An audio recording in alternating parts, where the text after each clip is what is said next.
Hello friends, આજે આપણે વાત કરશું આ વિડીયોમાં એબ્સ્ટ્રેક્ટ નાઉન્સ એટલે કે સૂક્ષ્મ કે અમૂર્ત નામો વિશે.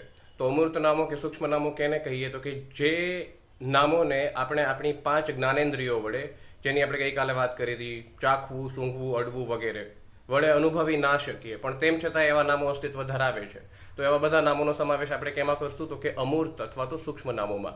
અંગ્રેજીમાં એની વ્યાખ્યા કંઈક આવી થશે: An abstract noun is a noun which is used to name anything that cannot be perceived through one's physical senses, and it is the opposite of a concrete noun. તો ગઈકાલે આપણે મૂર્ત નામો વિશે વાત કરી હતી કે જેને આપણે આપણી 5 જ્ઞાનેન્દ્રિયો વડે અનુભવી શકીએ એવા નામોથી આ બિલકુલ વિરુદ્ધ નામો છે. ઉદાહરણ જોઈએ તો ડેડિકેશન એટલે કે સમર્પણ.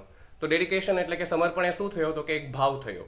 તો સમર્પણ છે એને આપણે આપણી 5 જ્ઞાનેન્દ્રિયો વડે નહીં અનુભવી શકીએ, પણ તેમ છતાં એ છે. સમર્પણ આપણે કોઈ વ્યક્તિનું જોઈએ તો એનાથી આપણને અવશ્ય એક સંતોષની લાગણી મળે છે. તો આવા નામોનો સમાવેશ સૂક્ષ્મ કે અમૂર્ત નામોમાં થાય છે. હું તમને એક ઉદાહરણ આપીશ અહીંયા. તો એ ઉદાહરણમાં શું એબ્સ્ટ્રેક્ટ નાઉન છે કે અમૂર્ત નામ છે તમારે મને કમેન્ટમાં કહેવાનું છે. ટ્રસ્ટ યોર પેરેન્ટ્સ, તમારા માતા પિતા પર ભરોસો રાખો. આ વિધાનમાં કયું અમૂર્ત નામ છે કે એબ્સ્ટ્રેક્ટ નાઉન છે એ મને કમેન્ટમાં જરૂરથી કહેજો. ફરી મળીશું આપણે આગલા વિડીયોમાં. Thank you for watching grammar for ગુજ્જુસ.